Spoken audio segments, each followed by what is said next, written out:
Hi friends, പുതിയൊരു വീഡിയോയിലേക്ക് എല്ലാവർക്കും സ്വാഗതം. അപ്പോൾ ഇന്ന് നമ്മൾ ചെയ്യാൻ പോകുന്നത് ഒരു ആൻറ്റിക് ലുക്കിലുള്ള ഒരു ഹാങ്ങിങ് പോട്ടാണ്. അപ്പോൾ ഈ പോട്ട് വളരെ സിമ്പിളായിട്ട് തന്നെ നിങ്ങൾക്ക് എല്ലാവർക്കും ഉണ്ടാക്കാൻ പറ്റും. നേരെ നമുക്ക് വീഡിയോയിലേക്ക് തന്നെ പോകാം. അപ്പോൾ അതിനുവേണ്ടി ആദ്യം എടുത്തേക്കുന്നത് ഞാൻ ഇവിടെ സാധാ ഫെവിക്കോളാണ്. അപ്പോൾ ഫെവിക്കോൾ കുറച്ച് ഒരു പാത്രത്തിൽ ഒഴിച്ചിട്ട് അതിൽ വേണ്ട അളവിൽ വെള്ളം ഒഴിക്കുക. അപ്പോൾ വെള്ളം കൂടുതൽ ഒഴിക്കാൻ ശ്രമിക്കുക. ഒരുപാട് പശയുടെ ആവശ്യം വേണ്ടി വരില്ല. അത് കഴിഞ്ഞിട്ട് പിന്നെ നമുക്ക് വേണ്ടതെന്ന് പറഞ്ഞാൽ പേപ്പറാണ്. അപ്പം പത്രപേപ്പറിന് പകരം പഴയ ബുക്ക് പേപ്പർ ഉണ്ടെങ്കിൽ അതാണ് ഏറ്റവും നല്ലത്. നമ്മുടെ പശയുമായിട്ട് ചേരപ്പോൾ ഉണങ്ങുന്ന സമയത്ത് നല്ലൊരു കട്ടി കിട്ടും. പത്ര പേപ്പറാണെങ്കിൽ ഒരുപാട് കട്ടി കിട്ടത്തില്ല, നമ്മൾ ഒരുപാട് ലെയർ ഒട്ടിക്കേണ്ടി വരും. അടുത്ത് നമുക്ക് വേണ്ടതെന്ന് പറഞ്ഞാൽ ഒരു ബലൂണാണ്. അപ്പം ബലൂണ് നമ്മുടെ പോട്ടിന് എത്ര സൈസ് വേണോ ആ ഒരു സൈസിന് നല്ലോണം ഊതി വീർപ്പിച്ചിട്ട് നമുക്ക് പേപ്പർ ആ വെള്ളത്തിൽ മിക്സ് ചെയ്ത് വെച്ചിരിക്കുന്ന വെള്ളത്തിൽ മുക്കി ബലൂണിൻ്റെ പുറത്ത് നല്ലോണം ഒട്ടിച്ചു കൊടുക്കുക. അപ്പോൾ ഒട്ടിക്കപ്പോഴും ഒരുപാട് ചുളിവ് വീഴാതെ നല്ല ഷേപ്പിൽ തന്നെ ഒട്ടിച്ചെടുക്കാൻ ശ്രമിക്കുക. ചുളിവ് വീണ് കഴിഞ്ഞാൽ നമ്മൾ വൈറ്റ് സിമൻറ്റ് പോട്ട് ഉണ്ടാക്കിയൊരു പേപ്പർ ഇളക്കി കഴിയുമ്പോൾ അതിനകത്ത് ഒരുപാട് തടുപ്പ് വരാൻ സാധ്യതയുണ്ട്. അത് പിന്നെ സാൻഡ് പേപ്പറിന് നല്ലവണ്ണം ഉരച്ച് ഒരുപാട് ജോലിയാകും. അപ്പോൾ ആദ്യമേ ഫസ്റ്റ് ലെയർ നല്ലവണ്ണം പേപ്പർ ഒട്ടിച്ച് എടുക്കാൻ ശ്രമിക്കുക.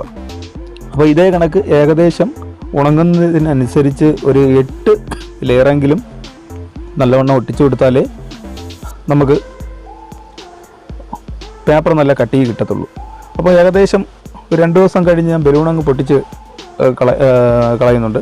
അത് കഴിഞ്ഞിട്ട് നമുക്ക് മറ്റൊരു പാത്രം അതിൻ്റെ മുകൾ സൈഡിൽ വെച്ച് കറക്റ്റ് പേന കൊണ്ട് റൗണ്ടിന് സെൻറ്റർ സൈഡ് എല്ലാം കറക്റ്റ് നോക്കി ആ മോൾഡ് വെച്ചിട്ട് പേന കൊണ്ട് നമുക്കതിനെ മാർക്ക് ചെയ്ത് കൊടുക്കാം. മാർക്ക് ചെയ്തിട്ട് ആ മാർക്കിനനുസരിച്ച് നമുക്കതിനെ കട്ട് ചെയ്തെടുക്കാം. ഇപ്പം ബ്ലേഡ് കൊണ്ട് ആദ്യം ചെറുതായിട്ടൊന്ന് കട്ട് ചെയ്തിട്ട് പിന്നെ കത്രി ഉപയോഗിച്ച് നമുക്ക് ആ റൗണ്ട് ഷേപ്പിൽ തന്നെ കട്ട് ചെയ്തെടുക്കാം.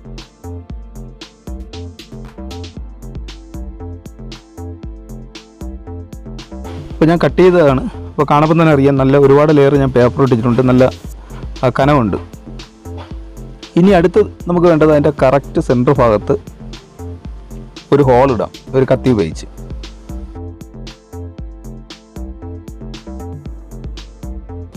അത് കഴിഞ്ഞിട്ട് അതിൻ്റെ പുറത്ത് സൈഡിൽ ഏകദേശം അതിൻ്റെ മുകളിൽ നിന്നും താഴോട്ട് 1 ഇഞ്ച് താഴ്ത്തി ഇറക്കി നമുക്ക് പേന ഉപയോഗിച്ച് മാർക്ക് ചെയ്യാം. 1 ഇഞ്ച് വീതിക്ക് തന്നെ മാർക്ക് ചെയ്ത് കൊടുക്കാം. ഇപ്പോൾ മാർക്ക് ചെയ്യപ്പോൾ ചുറ്റാതെ റൗണ്ടിൽ കറങ്ങി വരത്തക്ക രീതിയിൽ എല്ലാ സൈഡിലും ഞാൻ 1 ഇഞ്ച് വീതിക്ക് മുകളിൽ നിന്ന് 1 ഇഞ്ച് വീതിയും മാർക്ക് ചെയ്തിരിക്കുന്ന 1 ഇഞ്ച് വീതിക്ക് ചെയ്തിട്ടുണ്ട്. അത് കഴിഞ്ഞിട്ട് ആ മാർക്കിനനുസരിച്ച് നമുക്ക് ചെറിയ ഹോൾസുകൾ ഇട്ട് കൊടുക്കാം. റൗണ്ട് ഷേപ്പിലും മൊത്തം സൈഡിലും കറക്റ്റ് ഹോൾസ് ഇട്ട് കൊടുത്തിട്ടുണ്ട്. അടുത്ത് നമുക്ക് വേണ്ടതെന്ന് പറയുമ്പം നമ്മൾ വാട്ടർ ലെവലാണ്. വാട്ടർ ലെവൽ എന്ന് പറയുമ്പോൾ വാട്ടർ ഹോസ്. അപ്പോൾ അത് കിട്ടിയില്ലെങ്കിൽ നമുക്ക് പഴയ കളർ പേനയുടെ ഉപയോഗം കഴിഞ്ഞ കളർ പേനയും ഇതിനു വേണ്ടി എടുക്കാം. അല്ലെങ്കിൽ നമുക്ക് ചെറിയ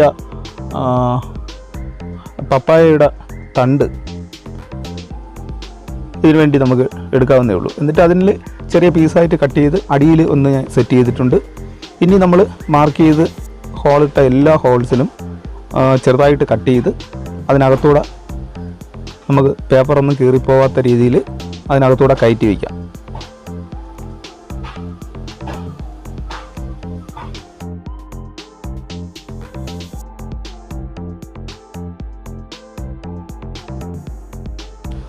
അപ്പം ഇതേ കണക്ക് അകത്തോട്ട് ഏകദേശം ഒരു 4 ഇഞ്ച് അകത്തെ സൈഡിലോട്ട് തള്ളി വെച്ചിട്ട് ബാക്കി വെളിയിലോട്ട് ഇരുന്നാലും കുഴപ്പമില്ല. അകത്ത് വെച്ചിരിക്കുന്ന 4 ഇഞ്ച് എന്ന് പറയുമ്പോൾ ഈ ഒരു കനത്തിന് നമുക്ക് വൈറ്റ് സിമൻറ്റ് ഇതിനകത്ത് ഒട്ടിച്ചെടുക്കാനുള്ളതാണ്.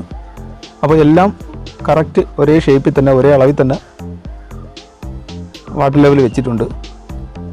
അടുത്ത് നമുക്ക് വേണ്ടതെന്ന് പറഞ്ഞാൽ വൈറ്റ് സിമൻറ്റും വെള്ളവും കൂടെ മിക്സ് ചെയ്തതാണ്. അപ്പോൾ ഒരുപാട് ലൂസും ആവണ്ട, ഒരുപാട് കട്ടിയാവണ്ട. ആ ഒരു പരുവത്തിൽ ഫസ്റ്റ് നമുക്ക് കലക്കിയെടുത്ത് മോൾഡിനകത്ത് ഒഴിക്കാനുള്ളതാണ്. അപ്പോൾ നല്ലവണ്ണം കലക്കി മിക്സ് ചെയ്തിട്ട് നമുക്ക് മോൾഡിനകത്ത് ഒഴിച്ചിട്ട് നമുക്കത് നല്ലവണ്ണം കറക്കിയെടുക്കുക. എല്ലാ സൈഡിലും പറ്റത്തക്ക രീതിയിൽ കറക്കി ഒഴിച്ചു കൊടുക്കാം. അപ്പോൾ നമ്മൾ ആ ട്യൂബിൻ്റെ നമ്മൾ പിന്നെ ഹോൾസിന് പകരം വെച്ചിരിക്കുന്ന ആ ട്യൂബിലൊക്കെ ചിലപ്പം അതിൻ്റെ ഹോൾസൊക്കെ അടഞ്ഞു പോകാൻ സാധ്യതയുണ്ട്. എന്നാലും വിഷയമില്ല. ഫസ്റ്റ് ലെയർ ഒഴിച്ച് ഏകദേശം നല്ലവണ്ണം ഉണങ്ങിയതിന് ശേഷം മാത്രമാണ് സെക്കൻഡ് ലെയർ ഒഴിക്കാനുള്ളത്. അപ്പോൾ സെക്കൻഡ് ലെയർ ഒഴിക്കാൻ നമ്മൾ അകത്ത് സൈഡിൽ കൈ കൊണ്ട് പിടിച്ച് നോക്കുമ്പോൾ തന്നെ അറിയാൻ പറ്റും ഫസ്റ്റ് ലെയർ ഉണങ്ങിയത്. നമ്മളെ കയ്യിൽ ഒട്ടണില്ല എന്നുണ്ടെങ്കിൽ ഫസ്റ്റ് ലെയർ ഉണങ്ങി. അപ്പോൾ ഇതേ കണക്ക് രണ്ടാമത്തെ ലെയർ ഞാൻ ഒട്ടിച്ചു കൊടുക്കുന്നുണ്ട്, ഒഴിച്ച് കറക്കി എടുക്കുന്നുണ്ട്. ഇനി അടുത്ത് ഇതേ കണക്ക് ഒരു 8 പ്രാവശ്യമെങ്കിലും നമ്മൾ ഒഴിച്ചു കൊടുത്താലേ നമുക്ക് ആ ഒരു 4 ഇഞ്ച് കനം കിട്ടത്തുള്ളൂ. അപ്പോൾ അതിന് വേണ്ടി ചെയ്യാനുള്ളതെന്ന് പറഞ്ഞു കഴിഞ്ഞാൽ ഫസ്റ്റ് ദിവസം 2 ലെയർ ഒഴിച്ചിട്ട് പിന്നെ 3ാമത്തെ ദിവസം ആകുമ്പോൾ നല്ലോണം ഉണങ്ങും.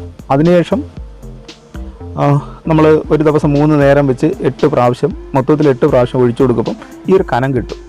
അപ്പോൾ നല്ലോണം ഉണങ്ങിയതിന് ശേഷം അതിനെ പുറത്തുള്ള പേപ്പറൊക്കെ എടുത്ത് മാറ്റി നമുക്ക് ആ ഹോൾസിൽ വെച്ചിരിക്കുന്ന ആ ചെറിയ ട്യൂബെല്ലാം എടുത്ത് മാറ്റാം.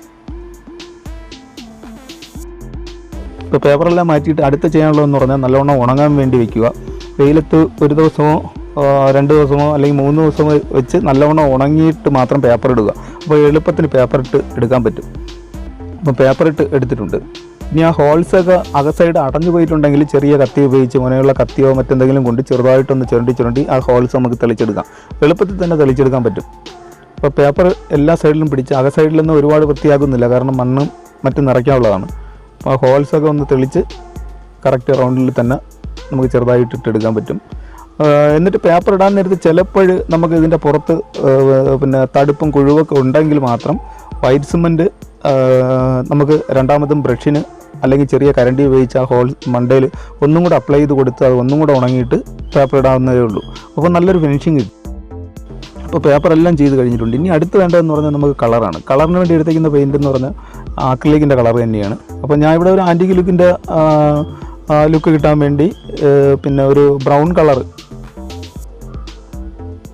പെയിൻ്റാണ് ഇവിടെ അടിക്കുന്നത്. അതിനുവേണ്ടി എല്ലാ കളറും ഇവിടെ എഴുതി കാണിക്കുന്നുണ്ട്, ഏതൊക്കെ കളറാണ് ഫസ്റ്റിലെയും രണ്ടാമതും മിക്സ് ചെയ്തതെന്നുള്ളത്.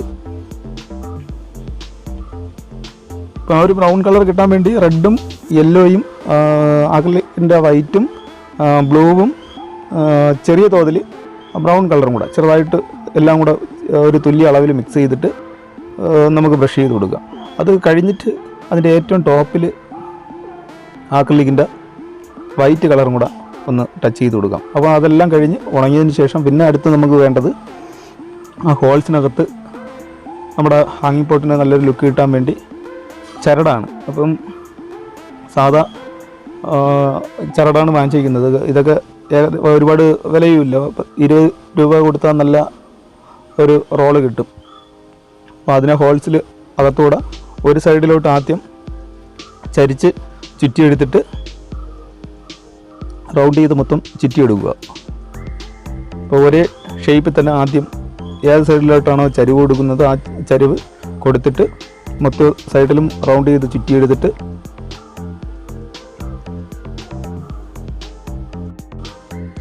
നമ്മളെവിടെയാണ് ആദ്യം സ്റ്റാർട്ട് ചെയ്ത് അവിടെ വന്ന് അതിൻ്റെ അകർ സൈഡിലൊരു കെട്ടിടുക.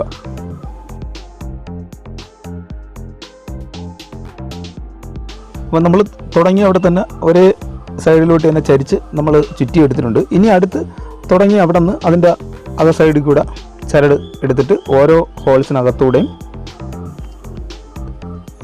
തിരിച്ച് ചുറ്റിയെടുക്കുക. അപ്പം അങ്ങോട്ടും ഇങ്ങോട്ടും എന്നുള്ള രീതിയിൽ തിരിച്ചും മറിച്ചുമാണ് നമ്മൾ റോപ്പ് ചുറ്റിയെടുക്കുന്നത്.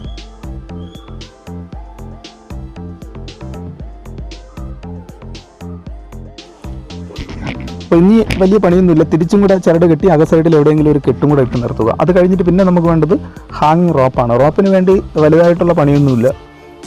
2 ചരട് നമ്മുടെ ആവശ്യത്തിന് നീളത്തിനെടുക്കുക, അതിനെ 2ആയിട്ട് മടക്കിയിട്ട് അതിനകത്തൂടെ ഒരു സാധാ റിങ്ങും കൂടെ കയറ്റി വിടുക.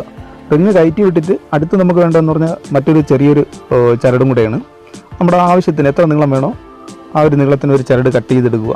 കട്ട് ചെയ്തെടുത്തിട്ട് അതിൻ്റെ ഒരു തല ആ റിങ്ങിൻ്റെ മുകളിലോട്ട് വയ്ക്കുക.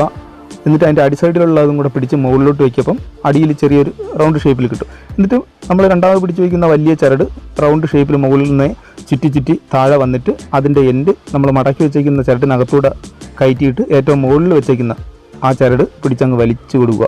വലിച്ചു കൊടുക്കുമ്പോൾ കെട്ടകത്ത് പോകും, കെട്ട് വെളിയിൽ കാണാൻ പറ്റില്ല. അത് കഴിഞ്ഞിട്ട് നമുക്ക് അതിൻ്റെ 2 തലയും കൂടെ കട്ട് ചെയ്ത് കളയാം. അപ്പം കട്ട് ചെയ്ത് കളഞ്ഞിട്ട് ഇനി അതിൻ്റെ 4 ചരട് നമ്മൾ റോപ്പിന് വേണ്ടി ഇട്ടേക്കുന്ന 4 ചരടും കൂടെ നമ്മൾ ഹോൾസിൻ്റെ അകലം നോക്കി കെട്ടിയിടുക. ഹാങ്ങിങ് പോട്ടും റോപ്പ് റെഡി ആയിട്ടുണ്ട്. അപ്പോൾ എന്തായാലും ഇന്നത്തെ വീഡിയോ നിങ്ങൾക്ക് ഇഷ്ടമായെന്ന് വരുന്നു. വീഡിയോ ഇഷ്ടമായെങ്കിൽ ലൈക്ക് ചെയ്യുക, നിങ്ങളുടെ അഭിപ്രായങ്ങൾ കമൻറ്റ് ബോക്സിൽ അറിയിക്കുക. അപ്പോൾ എല്ലാ കൂട്ടുകാർക്കും ഒരിക്കൽ കൂടി ഗുഡ് ബൈ.